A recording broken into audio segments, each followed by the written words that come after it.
Last week was a cracker of a week when an old mate returned to work on Meraai. Rocky climbed in and made our stainless steel work surfaces. Smoke and John has almost completed all the storage boxes inside the vehicle, and Resin Man Andre Nell gave us a taste of what we can expect in the dashboard department. This week Resin Man notches things up a level and we get a sneak preview of what lies ahead regarding our dashboard construction. Smoke and John and Bossman Brahm finalize our gas storage and I get to test drive their efforts.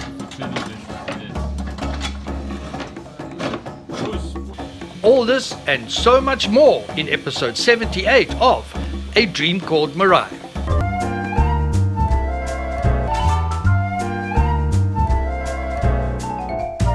"28 days. 28 days is what we have left until our first deadline to complete what you see over my shoulder. And I think I can confidently say it's looking like it ain't gonna happen. Anyways, this week, hopefully we're gonna see a lot of movement on the engine, and I got a message from Brahm that he has got something to show me. So without further ado, let's see what is happening. There is most definitely movement in the engine department. I arrived at East Coast Scratch and Dent to find Engine Pit hard at work doing some final tweaks to our turbo installation. There is still a fair amount to be done with the engine before it can be returned to its rightful place inside Meraai. Engine Pit has also attached a short exhaust to the OM352 engine so we don't pop our eardrums when we get to test her at a later stage. Our friend Rocky is helping us get to that test stage. Rocky is busy building a bracket to finish securing the radiator to the engine. So hopefully we're getting close to be able to run this engine for a while and just see how it does. It'll be a big thing there, a big thing. Rocky's bracket will keep the radiator in place when we get to do the bench run to test the engine for a longer period of time. While Engine Pit does some final work on the power plant, across at Meraai, Smoke and John is about to start the final installation of our gas bottle bracket. Smoke and John has done a temporary fitting of the bracket to check that it is sturdy enough.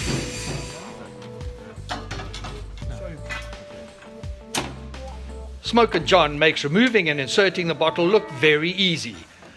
However, Smoke and John is not the one who will be changing gas bottles. John's not going to be coming with me camping because Mariki will clap. So,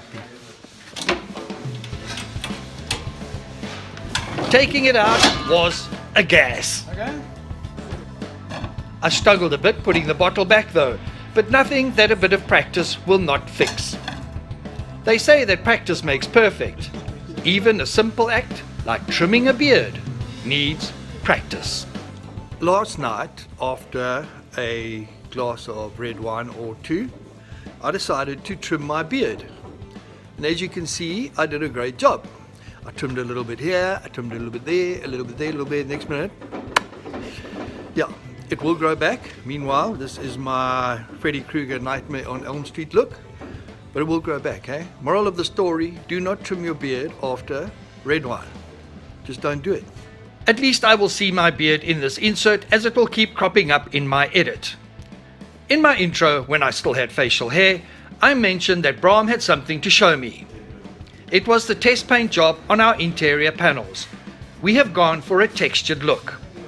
The option was either this or solid white. I preferred this mottled finish. So what have you done to seal this? After the white acrylic PVA that we used, we sanded it down to give you this finer effect, lime wash effect. And then we put polyurethane acrylic 2-coat clear coat that dries matte. Brahm then started to spray the opposite side of our panels, the side that will be on the inside of the storage, the side that no one will see. So now I'm in a bit of a quandary because I've just seen Brahm is busy sort of sealing off these boards. Now the brown, the bare wood was going to be on the inside of the cupboard, but I think that is going to look much better sort of with the blue and the white trimming than our effect board. So I think we're going to need to do a test with a few of them and just see which gives us the best combo. At least we've got the option, we can just turn them over. But I like this, the raw wood look. Bram continued painting both sides of the panels, and when they were dry, it was time to make a final decision.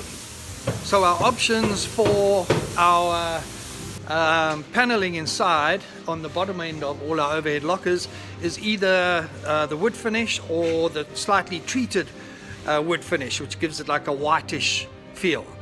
And we have now made a call. We are going with the wood finish. It just looks a lot more classy. It's almost got like a blues roomy smoking room kind of look to it, you know, whiskey blue and natural wood. So yeah, that blue is just there for reference. It's not going to be like that, it'll be a solid blue. Meanwhile, work on the gas bottle compartment is at its final stages. Okay, Smoke and John is about to close up our gas bottle thing, but I'm going to get him to explain what he's going to do because I'll get it all wrong. This compartment needs to be totally sealed off from the inside of the vehicle. Okay, so we've got this rubber mat Okay, after the rubber mat, that will go in there. yeah, then? That piece of wood. That will go Okay, there. so it's the rubber mat and then the wood, right? Yeah. Then rubber mat. Then rubber mat, Rubber mat. okay, Top. then the bracket. And then the bracket, yeah. It takes Smoke and John a few hours to get all the insulation in place. This is a safety critical element of our build. Once he is done, Bossman Bram then adds a final layer of a product called acoustics. This is the stuff that Bram is busy putting inside the gas bottle storage area. Acoustics, and yeah, you heat it up and then it just forms an extra barrier for protection, noise, you name it. It's going to also be used in the inside of the engine, the cowling over the engine, and probably around the geyser, but I think I might have to get some more because we're using it up quite quickly. This product will also insulate the gas bottles from any extreme heat. The end result is a gas bottle compartment that is pretty secure. All that remains is to construct a vented door for the unit. Back in Resin Man Andre's corner of the shop, things are happening. This is also an opportunity for me to see just why I must grow my beard back. Something that's come up regarding the dashboard is the speedo is really big and it takes up a lot of space, and then we still have to fit all the switches, you know, that Damien needs to install. So what's going to happen is Andre's probably going to have to add a bit more foam to in front of the driver's side, just give us a bit more space to put a row of switches along the top. So you can see the problem now. You've got the speedo, there's no space for all the switches along the top, so that's why we've got to go up. Yeah, all the other gauges, you've got an air vent. Ergonomically it'll look quite lacquer because then it'll be raised and then it'll go down and across to the passenger side. So a little bit more foaming that needs to be done, and hopefully the weather will play along so it can get done. Resin Man has really grown wings, and we soon have a detailed look at our future dash. So the dash layout is looking fantastic. We've dug out all the little switches and buttons that I managed to source up in Johannesburg. Andre has now marked them very clearly on the dash layout. He's also added that little top extra lip, so one can now really see what this dashboard is going to look like. There's a couple more switches we might have to put in, but this is pretty much the base of everything, and it's looking fantastic. Now it was time to see what the dashboard would look like when it is in its place. It's interesting to see the dashboard in place now. Well, it's not quite in place, it's got to come down, it'll rest on that steel shelf. Andre just needs to trim the wood and the foam a bit more so it like fits down. But that gives you an idea of what we're going to be looking at. Resin Man did not waste time. In a few minutes, the dash was trimmed down to size. Andre's trimmed this a little bit, so hopefully it can fit in there now. I can't wait to see what it's going to look like. This time, the foam template slides onto the steel base with no hitches. I have to say that this kind of construction is, in my opinion, most definitely an art form. It is creating a functional sculpture from nothing. Andre's work is incredible. You happy? Yeah, so far I'm happy with the shape. Everything else, I've got to finalise the final shape so I can put them all. The whole dash still has to move forward a little bit. It just can't now because the wood needs a bit more trimming. the speedo will be visible through the steering wheel.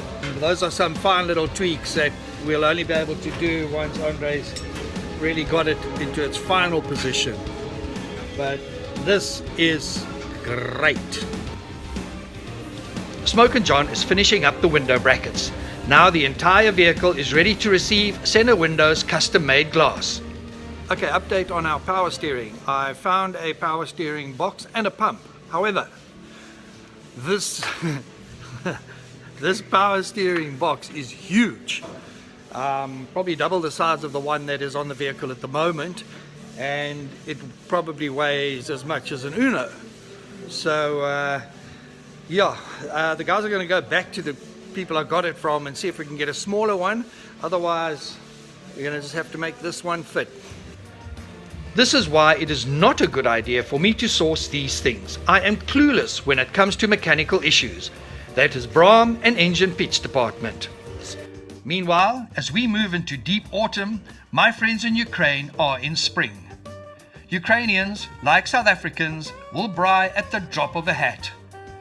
Even in these terrible times, parts of a ballistic missile booster make a great braai. And we all know what a great spirit lifter a braai is.